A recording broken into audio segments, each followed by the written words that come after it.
अब्बू आप तैयारी कर लो, हम लोग पाकिस्तान आने वाले हैं, वहीं पर इंतजार करना। बहुत खुशी हो रही है बस। अब्बू तैयारी कर लो, हम लोग बहुत जल्द पाकिस्तान आने वाले, आप वहाँ पर हमारा इंतजार करना बॉर्डर के पास। हम लोग बहुत जल्दी घूमने आए हैं, खाना की भूख रखना चाहता है तो रखे गारंटी। इसी में हैदर समझ गए कि मुझे पाकिस्तान ही जाना है। क्यों गुलाम हैदर से रिश्ता फिर से बना ले। वो कहते मुझे रखना है तो रख ले, लेकिन गारंटी पर रखे, मेरा वहाँ पर कुछ कोई कर ना पाए, ये लिए।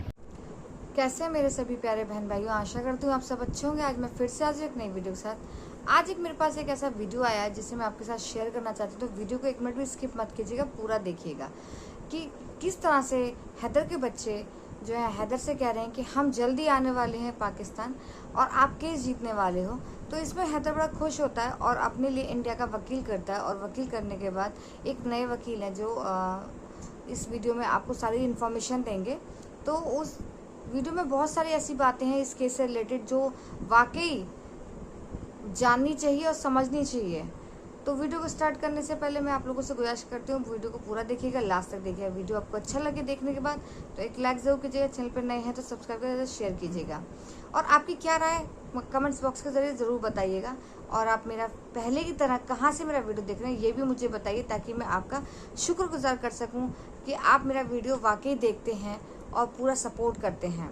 तो इसमें गुलाम हैदर के बच्चे जाने के लिए बेताब हैं और वहाँ हैदर की बीवी भी कह रही है कि मैं पाकिस्तान आती हूँ तो मुझे कोई कुछ ना कहे, उसकी जिम्मेदारी आपको लेनी है।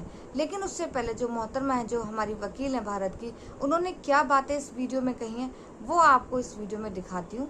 फिर आप बताइएगा कि वाकई गुलाम हैदर के बच्चे पाकिस्तान जाने चाहिए या भारत में रहने चाहिए, मुझे कमेंट्स बॉक्स में ज़रूर बताइएगा। तो आइए वक्त ज़ाया ना करते, मैं आपको वीडियो क्लिप के सीमा के केसेस में इसके पास में कोई भी ऐसा सेफ ग्राउंड नहीं है कि ये कह सके कि मुझे भारत में रहना चाहिए। इसके पास में दो ही चीजें होती है मीडिया के कहने के लिए कि मैं सचिन से प्यार करती हूँ और भारत मुझे अच्छा लगता है। तो जो वकालत क्या है, वकालत जो चलती है वो रूलिंग के अकॉर्डिंग चलती है, कानून के मुताबिक चलती है। हमें फैक्ट्स रखने होते हैं, हमें फैक्ट्स रखने होते हैं। तो हम कानून के हम क्या कहेंगे कोर्ट पे जाके कि सीमा को सिटीजनशिप दे दो क्योंकि ये सचिन से प्यार करती है। ये ऐसे तो दुनिया आएगी प्यार करेगी। ये देश है, ये कोई धर्मशाला नहीं है। बिल्कुल सही बात है, बिल्कुल सही बात है। वो मीडिया में आके बोलती है कि मैंने सचिन ने मेरे बच्चों को गोद ले लिया। ठीक है, तो गोद लेने के लिए भी वो सचिन हिंदू है, तो हिंदुओं को तो हिंदू वाले ही वो करने होंगे ना, सारे रूल्स फॉलो करने होंगे। तो सबसे पहले किसी हिंदू को बच्चे गोद लेने के लिए वो बच्चा हिंदू ही होना चाहिए। अगर आप किसी लड़के या लड़की को गोद लेते हो तो उनकी एज में डिफरेंस 21 ईयर होना चाहिए, यानी कि सचिन को सीमा के बच्चों से 21 ईयर बड़ा होना चाहिए। बिल्कुल सही तो बात। एक 19-20 साल का लड़का 9 साल के बच्चे को गोद ले लेगा, बताइए आप। बिल्कुल सही बात है, ये भी बड़ा अहम पॉइंट आपने यहाँ पे रेज किया। सर सबके ऊपर ये लाइबिलिटी है, सचिन के ऊपर भी है, उन लोगों के ऊपर भी है जिन्होंने फेक आधार कार्ड्स प्रोवाइड कराए हैं। और शायद आपको पता हो इस बारे में कि 2 एसएसबी के ऑफिसर्स हैं जिन्होंने उस बस की चेकिंग की थी जिसमें सीमा बैठ कर आई थी, तो उन्हें भी सस्पेंड कर दिया गया है। एसएसबी के 2 ऑफिसर्स हैं, उन्हें सस्पेंड कर दिया गया कि तुमने उस बस की जांच की थी जिसमें सैमा हैदर बैठ कर आई है।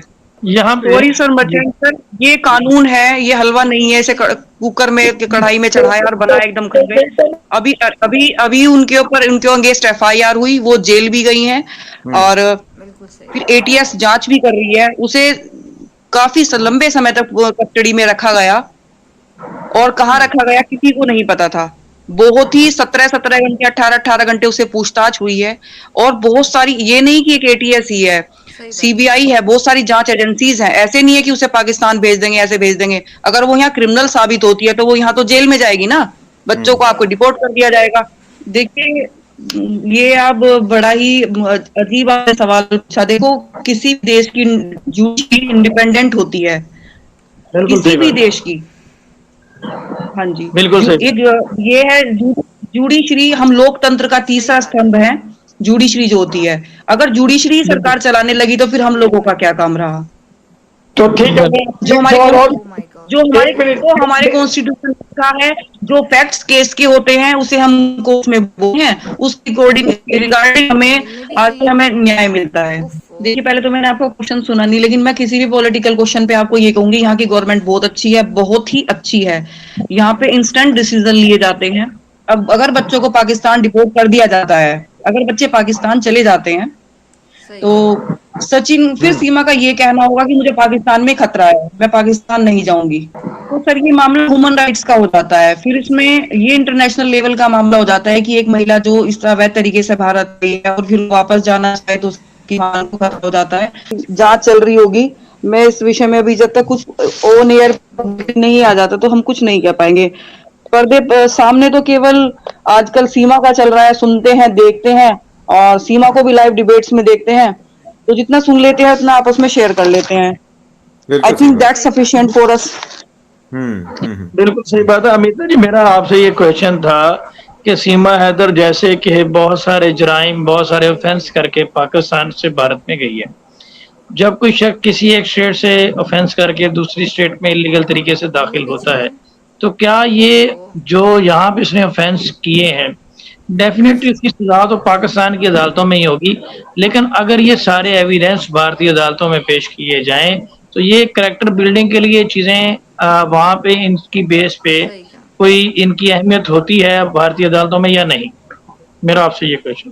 बिल्कुल होती है सर, वो 3 देशों की सुरक्षा एजेंसी को चकमा दे के आई है और बच्चों को साथ पहले अकेली आई है, 10 दिन तक रह के गई है, फिर प्लान बना के आई है, उसकी फैमिली इसमें इन्वॉल्व है। जब वो 10 दिन तक यहाँ पर थे तो हैदर अली से वीडियो कॉल पे बात करता था, तो उसकी फैमिली ने क्या बताया फिर उसको कि सपना ये सीमा क्यों नहीं बात कर पा रही है, सीमा बच्चों के साथ क्यों नहीं है? तो कुछ ना कुछ प्लानिंग तो बहुत दिन से चल रही थी। सर वो ये भी बोलती है कि मेरा डोमेस्टिक वायलेंस हुआ है, मेरे साथ में पति पीटता था, तो 4 साल से वो बाहर था, पता नहीं कौन पीट रहा था उसे। जी, ये लो हर जगह होता है। और सर जितना मुझे पता है ना कि पाकिस्तान एक इस्लामिक कंट्री है, और अगर कोई इस्लाम में से महिला आके कहेगी कि भाई हमारे साथ तो ऐसा होता है, तो फिर भैया तुम कहाँ जाओगी फिर? बिल्कुल सही बात है।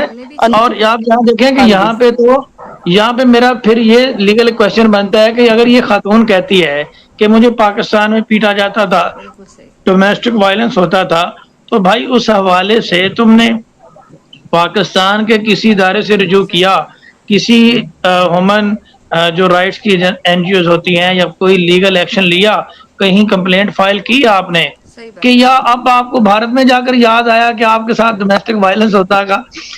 अल्लाह ही हाफ़िज़ है इस खातून का। तो मैं यहाँ पे मुझे अफसोस हुआ ये बात सुनकर, तो माजरत मैंने ये बात यहाँ पे क्लियर की कि पाकिस्तान में तो खवातीन बड़ी पावरफुल हैं। सर मैं आपको एक बात बताना चाहूंगी, जिन महिला ने सचिन को कुछ शब्द बोले थे, हमारी इंडियन ही है वुमन वो, तो उन्होंने टीवी पर ऑन एयर आकर बोला, हमारी जो सिस्टर है मिथिलेश भाटी, उनसे बोला कि ये मुझसे माफी मांगेगी, इन्होंने मेरे पति को एक गलत शब्द बोले हैं। तो उन्होंने तो उसे बोल दिया कि एक पाकिस्तानी महिला है जिसे हमारे देश की नागरिकता तो नहीं है, और हम अपने देश के आदमी को कह रहे हैं, अपने बच्चे को कह रहे हैं, वो कैसे हमसे माफी मांग सकती है? तेरा पति कहाँ? तेरा पति तो गुलाम हैदर है, बिल्कुल ये तेरा पति नहीं है भाई। हाँ बिल्कुल, और हम तुझसे कभी भी माफी नहीं मांगेंगे। जी सर, इसकी काफी सारी वीडियोस है, पाकिस्तान में भी डांस करती है। गुलाम हैदर भी बताते हैं कि मैं जो भी मेरी मंथली अर्निंग होती थी, पहले तो मैं रिक्शा चलाता था, मार्बल का काम करता था, उसके बाद मैं सऊदी अरब चला गया, तो जितनी भी इसकी मंथली इनकम होती थी वो इसे भेजता था। सर और किस तरह का फ्रीडम वुमेन्स को होता है कि वो जितना मर्जी पैसा खर्च कर सकती है, जहां मर्जी बच्चों को पढ़ा सकती है, और अच्छे ब्रांडेड वो फोन यूज कर रही है, तो इसके सिवा और कौन सा फ्रीडम होता है? शायद इंडिया में तो शायद नहीं होता। मैं आपसे पूछना चाहती हूँ कि वहाँ ऐसा कौन सा फ्रीडम है जिसकी इसे जरूरत थी? एक्चुअल में सर पहले तो वो पाकिस्तान से ही अप्लाई करें, अपने बच्चों को वहां पर डिपोर्ट कराएं, अगर यहाँ एक्चुअल ही पाकिस्तान के सिटीजन है। बिल्कुल सही बात है। और उनका सारा डाटा जो बर्थ सर्टिफिकेट, उनके अभी वो दोनों आपस में निकाह में है, जैसे गुलाम हैदर ने बताया कि वो दोनों निकाह में है, और अगर वो आगे, अब मुश्किल लगता है जैसे सब कुछ चला इनका रिलेशनशिप चल पाएगा, तो वो डाइवोर्स लें, और डाइवोर्स के बाद वो बच्चों की गार्जियनशिप के लिए अप्लाई करें। अभी तो वो दोनों पेरेंट्स हैं अभी तो। जी बिल्कुल सर, मेरा आपसे ये एक बड़ा अहम क्वेश्चन मेरे ज़हन में है, क्या भारत में एक्स्ट्रा मैरिटल अफेयर्स की गुंजाइश है? भारत में अगर एक जिस तरह से ये खातून एक शख्स के साथ रह रही है, भारत में अगर कोई शख्स शादीशुदा है, क्या कोई खातून अपनी शादी के दौरान किसी के साथ इस तरह के रिलेशनशिप कायम कर सकती है? इसके कोई कानून इजाजत देता है? इसके कोई पनिशमेंट है या कोई पनिशमेंट नहीं है? देखो, मैं जितना मुझे पता है कि लिव इन रिलेशनशिप तो ऑल ओवर इंडिया में है, आप मैरिड होते हुए भी एक किसी वुमन के साथ में लिव इन रिलेशनशिप में रह सकते हैं, लेकिन उसके साथ शादी नहीं कर सकते आप। और बिल्कुल जैसा कि सीमा वाले मामले में है कि सीमा आज भी गुलाम हैदर की पत्नी है, और वो उसकी पत्नी रहते हुए किसी के साथ लिव इन रिलेशनशिप में कैसे रह सकती है? क्योंकि इस्लाम इसकी इजाजत नहीं देता। इस्लाम इसकी इजाजत कहाँ देता है? मैं ये बात यहाँ पर कहना चाहूंगी कि सीमा हैदर से मीडिया पे एक क्वेश्चन पूछा जा रहा था, तो उसने जवाब दिया कि मैंने नेपाल, भारत से, पाकिस्तान से जो आने का मैंने रास्ता है यूट्यूब पर देखा था, इलीगल आने का। मेरे ख्याल से तो यूट्यूब पर ऐसी कोई जानकारी नहीं होती कि पाकिस्तान से इलीगल रूप से भारत कैसे जाएं। देखिए बस मैं सीमा हैदर और तुम्हें कैसे इजी लगा, इजी लगा वहां से वहां जाना? तो उसने ये कहा कि पाकिस्तान, नेपाल के और भारत के अच्छे संबंध हैं, तो इसलिए मुझे जाना वहां से इजी लगा। तो किसने इस चीज के लिए प्रिपेयर किया? उसे वहां पर चेकिंग नहीं हुई ज्यादा। उसने बच्चों का भी वही ड्रेसअप किया, खुद का भी उसने वही ड्रेसअप किया। उसकी लैंग्वेज शुद्ध हिंदी वो आज के समय में बोल रही है। सर, सबके ऊपर ये लाइबिलिटी है, सचिन के ऊपर भी है, उन लोगों के ऊपर भी है जिन्होंने फेक आधार कार्ड्स प्रोवाइड कराए हैं। और शायद आपको पता हो इस बारे में कि 2 एसएसबी के ऑफिसर्स हैं जिन्होंने उस बस की चेकिंग की थी जिसमें सीमा बैठ कर आई थी, तो उन्हें भी सस्पेंड कर दिया गया है। एसएसबी के 2 ऑफिसर्स हैं, उन्हें सस्पेंड कर दिया गया कि तुमने उस बस की जांच की थी जिसमें सीमा हैदर बैठ कर आई है। यहाँ पे सॉरी सर, मर्चेंट सर, ये कानून है, ये हलवा नहीं है, इसे कुकर में, कढ़ाई में चढ़ाया और बनाया एकदम कर गए। अभी उनके अगेंस्ट एफआईआर हुई, वो जेल भी गई हैं, और फिर एटीएस जांच भी कर रही है। उसे काफी लंबे समय तक कस्टडी में रखा गया, और कहाँ रखा गया किसी को नहीं पता था। बहुत ही 17 घंटे, 18 घंटे उसे पूछताछ हुई है। और बहुत सारी, ये नहीं कि एक एटीएस ही है, सीबीआई है, बहुत सारी जांच एजेंसीज हैं। ऐसे नहीं है कि उसे पाकिस्तान भेज देंगे, ऐसे भेज देंगे। अगर वो यहाँ क्रिमिनल साबित होती है तो वो यहाँ तो जेल में जाएगी ना, बच्चों को आपको डिपोर्ट कर दिया जाएगा। और वो 7 साल तक यहाँ पर रहे, और उन्होंने फिर सिटीजनशिप के लिए अप्लाई किया, तब जाकर वो यहाँ पर रहे। तो सीमा भी वापस जाए, पाकिस्तान से वीजा लगाए तब यहाँ पर आए। उसके बाद फिर इसे देखते हैं मिलती है, 7 साल तक यहाँ रहेगी। 7 साल तक तो इसे आधार कार्ड भी नहीं मिलेगा यहाँ पे। बिल्कुल सही बात है। लेकिन ये फिर सीमा हैदर तो वाकई में बिग बॉस है कि उसने अक्षय कुमार को भी पीछे छोड़ दिया, और 15 दिन में 4 आधार कार्ड बना लिए। अक्षय कुमार को 7 साल लग गए। ये तो यहाँ पर ये सोच होता है कि आप, या तो आपका जन्म भारत में हुआ हो, और या आप लीगली रूप से भारत में आए हो, तो सरकारी कंडीशंस है। मैंने आपको पहले भी बताया, कॉन्स्टिट्यूशन के आर्टिकल 5 to 10 में ये सब चीजें मेंशंस हैं। ये सब चीजें कह देने से नहीं हो जाती। कि जैसे कि उसने कहा कि मैंने बच्चे को गोद ले लिया, सचिन ने बोला, तो अगर हिंदू मैरिज एक्ट को पढ़ के देखें तो जिसे तुम गोद लोगे वो बच्चा हिंदू होना चाहिए। वो बच्चे मुस्लिम हैं, वो बच्चे हैं। और फादर जिस बच्चे को गोद लेता है तो उस बेटी की एज में 21 ईयर एज का गैप होना चाहिए। अगर कोई 20 साल की, 15 साल की लड़की को, 10 साल की लड़की को, तो उसे फादर वाली फीलिंग कहाँ से आएंगी? अगर आप एडॉप्शन में भी जाते हैं तो एडॉप्शन में भी अपने हैं। और ये बात शादी की, तो शादी में भी हमारे यहाँ होता है कि आपको सप्तपदी, 7 फेरे जिन्हें बोलते हैं, वो कंपलसरी होती है। सही बात है। आप एक कमरे में फोटो खींचेंगे, गले में डालेंगे हाथ एक दूसरे की, लो भाई हम आज से पति पत्नी हो गए।